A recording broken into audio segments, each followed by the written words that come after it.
So today is February the 20th, Saturday, and we'll talk about football. First game I went to, my Portuguese neighbour took me to a football match in the 70s. That's showing my age. I remember it was Chelsea against Blackpool. I think it was 2-1 to Chelsea. I can't remember much else about the game except who took me, and it was my first ever football game. Then in the 80s, when I was just starting getting Giovanni and starting to get my own identity and be a boy, a fanatic Chelsea fan took me to a Chelsea match. We went to all the pubs before the game, things seemed fine. Watched the game, came out of the stadium, and all the back of my jacket, it wasn't an easy thing to do to be a brown person and go to a football match in the 80s. I remember the first thing my mate said was, "What's happened to your back?" And what the white trash had done, even though I was an Arsenal fan, but pretending to be a Chelsea fan that day, the white trash had spat all over my back just because I was a brown person at a football match. So I know what racism is. As we were walking out of the stadium, the one guy goes, "I've seen two effing brown people." Brown people is putting it mildly, at one effing game. What is happening to my Chelsea? I remember him saying that after I'd been spat on and thinking, these people are animals, proper animals, but you have to let it go. It's my fault for going to the match, and plus some sins before the match and after the match. Nothing less than I deserved. But and you can imagine it, Chelsea fans are called Chelsea headhunters. The violent battalion amongst the Chelsea fans. And also they're famous for, when they fight someone, they're famous for giving them a Chelsea smile, which I think they get a machete and they put it in your mouth and they cut for both sides of your mouth. So very violent people. So I weren't going to say anything to the guy who said two brown people at one effing game. Anyway, we'll leave that one. Fast forward to when I became religious. So I became religious, and what could I do? Social life, inverted commas. I was told my social life was learning Islam, practicing Islam, and being good at my family. Now, from the environment I came from, that wasn't much of a social life. Although I'm seeing it now as a brilliant social life. So what was the only thing I could do that was halal was watch football matches and go to a football match and savour the atmosphere. Bern, I don't know if you remember this, but we went to Cardiff City in my days of dressed up like massive turban, huge beard, all white clothes. That was in my extreme Sufi days. I miss those days, but we went to the match. Remember Wickham against Cardiff City? And we were watching the game, and just to hear a roar of the other Cardiff's, about 7,000 Cardiff City fans all pointing towards our end of the ground, and it looked like they were pointing at me and singing some song. I go, no, that can't be happening. Carried on watching the game, but they were still pointing, and they weren't watching the game, these 7,000 fans. They were just pointing and looking at me. I thought, and then Byrne goes, ew, they're singing at you. They're singing a Bin Laden song. And something just erupted in me. So I sort of taunted them and said, "Oh yeah, like, come on then, you see."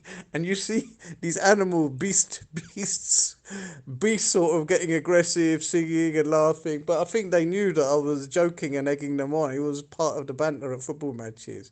But that was another thing. 7,000 Cardiff City fans, which are quite violent as well, singing at me at a match, wearing a turban and a beard and looking like Bin Laden. And I think the song was some Bin Laden song. This must have been 2000, early 2000 this was. because I was wearing the white turban. I remember what I was wearing at that, what era that was. So this was must have been in the year 2000. But that was quite good, having 7,000 mad Welshmen singing against you. Fast forward another time. So I go with 15 mates. This time I'm just wearing a kufi, yeah, a normal shukr type hat. Small beard, everything. We watched the Reading game, and then we're coming back from the Reading game, and there's coaches to take you to the railway station, and I'm hearing a song in the coach. I'm with 15 of my mates from my town, all non-Muslim, all, the band. Ben, you were there. I think you remember. When I tell you the rest of the story, you remember, and I started hearing, doo-da, doo-da, doo-da, doo-da. And what that is, that's a war song before they start fighting. Basically, they were singing, I've got a hat and it ain't like that. Doo-da, doo-da. I've got a hat and it ain't like that. Doo-da, doo-da, day. And what it is, they're pumping themselves up ready to fight a guy with a different hat. And I was looking around. I was the only one with a hat on. And I looked around and they weren't my mates singing. It was the West Ham fans. And West Ham, ICF, they're also known for violence. I just went bright red. Luckily, Bernard, he's a clever guy. He switched it all off. He turned it around. And Bernard goes, ew, ew, let off your bomb.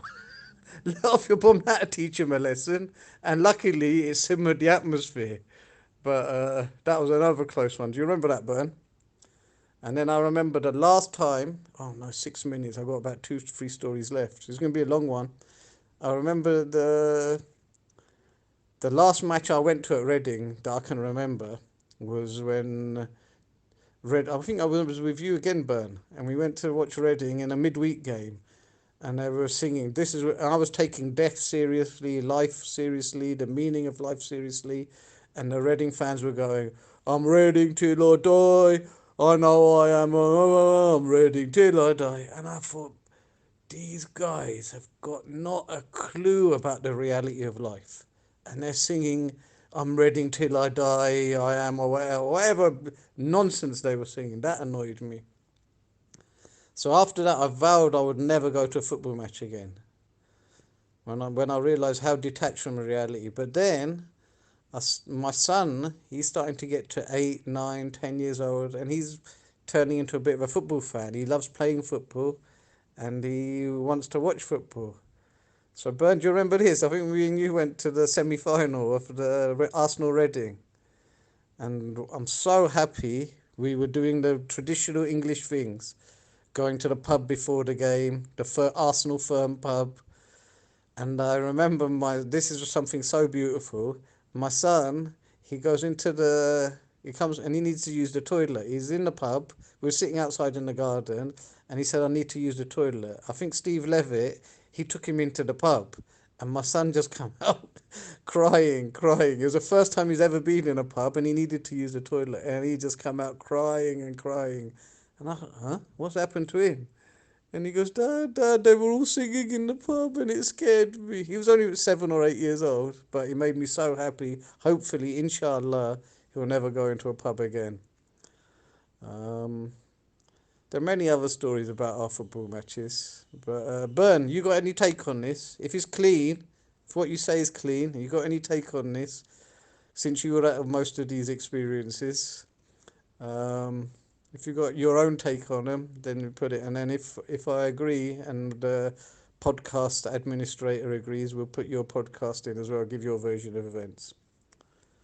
Anyway, it's gone 9 minutes. It's the longest podcast so far. We'll call it Football in Islam. Tasif?